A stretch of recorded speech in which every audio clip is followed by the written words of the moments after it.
আল্লাহ পাককে আমরা দোষ দেবো না। দোষ দেবেন নাকি? এই আমার মা বোনেরা শোনেন, আমার মা বোন এলাকার মায়েরা আমাকে খুব ভালোবাসে।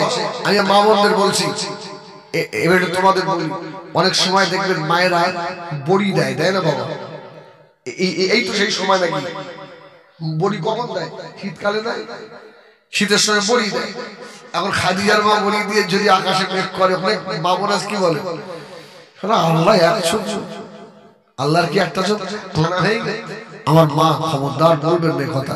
আল্লাহকে এতটুকু বলবেন, আল্লাহ আমি গরিব মানুষ, এই এক কেজি ডাল কষ্ট করে নিয়ে এসছি আল্লাহ, আর এত পরিশ্রম হয়ে গেল, আল্লাহ তোমার একটু দয়া হবে না আল্লাহ? খোদার কসম আল্লাহ আপনার উপরে খুশি হয়ে যাবে। সুবহানাল্লাহ বলেন। আর আপনি যদি আল্লাহকে দোষ দেন, আপনার ঈমানের ক্ষতি হবে। আচ্ছা, এইসব কথাগুলো বলা দরকার আছে না? সুবহানাল্লাহ বলেন।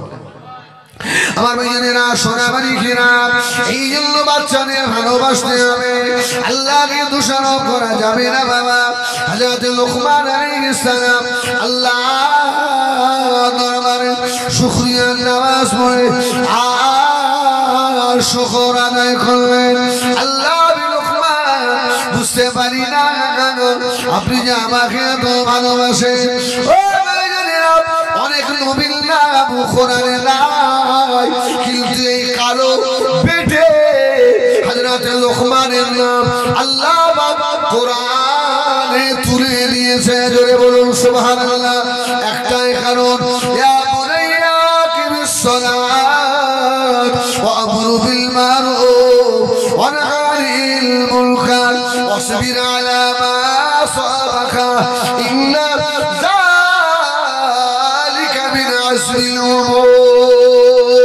চারটে নসিহত।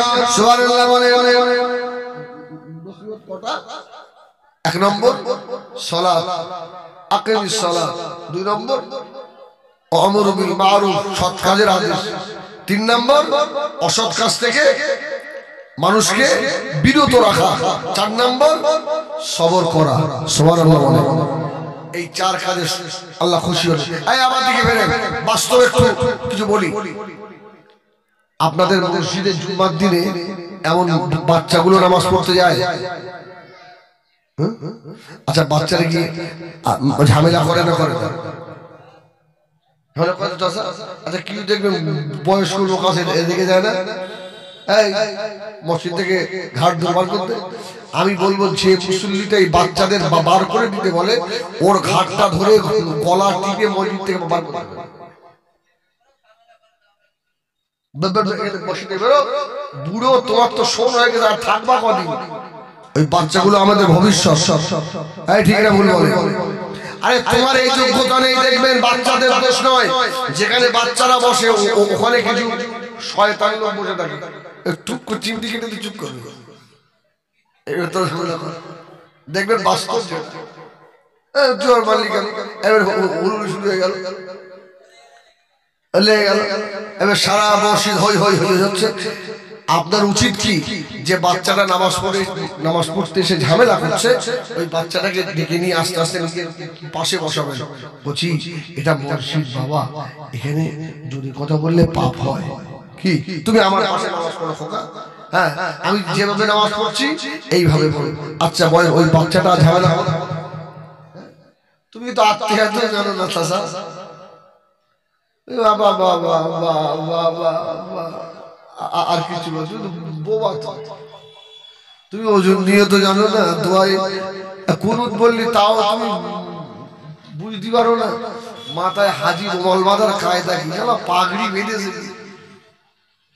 আচ্ছা দোয়াই কুনুত বলো তুমি।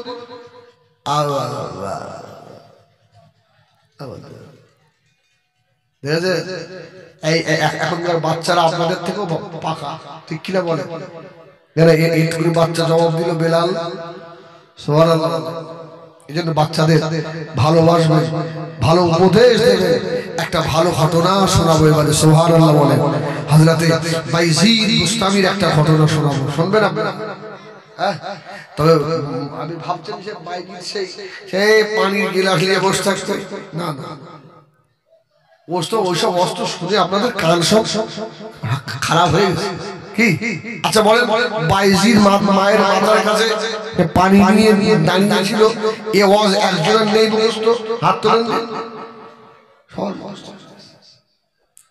আল্লাহ নবী হযরত বাইজির মুস্তাফি রাহমাতুল্লাহ আলাইহি হুজুর যখন আম্মা জানের পিঠে চড়ে এলেন, হুজুরের আব্বা জান ইন্তেকাল হয়ে গেল।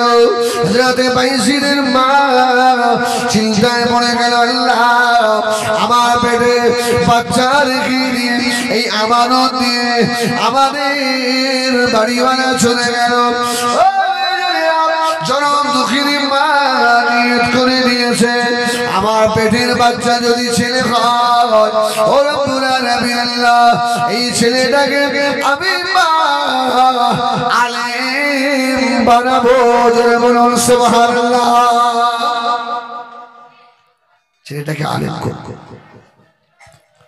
আল্লাহ পাকের ওলি বান্দা হযরত বাইজিদ মুস্তাফি রাহমাতুল্লাহ আলাইহি দুনিয়া জমিনের বাবা। ও হযরত বাইজিদ আস্তে আস্তে বড় হতে লাগলো। হযরত বাইজিদের আম্মা জান বাইজিদকে গোসল করিয়ে দিয়ে খানা খাইয়ে দিয়ে হযরত বাইজিদকে কোলে করে নিয়ে মাদ্রাসার গেটে গিয়ে দাঁড়িয়ে বলল, ও মাদ্রাসার ওস্তাদেরা, আমি বাইজিদের মা আমার বাইজিদকে নিয়ে এসেছি এই মাদ্রাসায় দিয়ে গেলাম।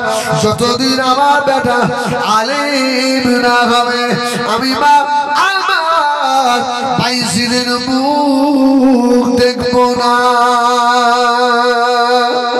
সুবহানাল্লাহ সুবহানাল্লাহ। মা দেখে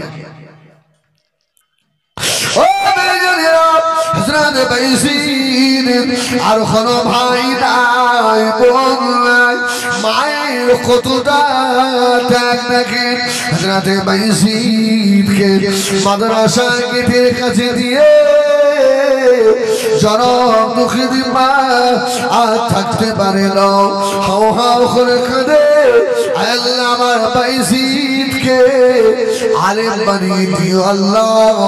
ওর বাপ আমার পেটে দিয়ে কবরবাসী হয়ে গেছে আল্লাহ, আমার বাইজিদের খাতিরে ওর আব্বা জানে কবরের আযাব মাফ করে দেবে।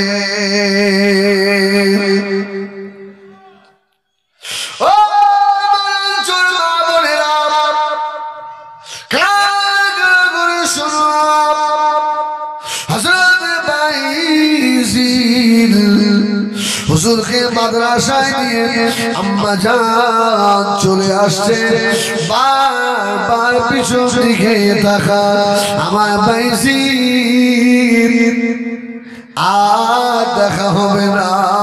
হযরত বাইজিদ মাদ্রাসায় পড়ে কয়েক বছর হয়ে গেল, জনম দুঃখিনী মায়ের মুখটাও দেখে না বাবা।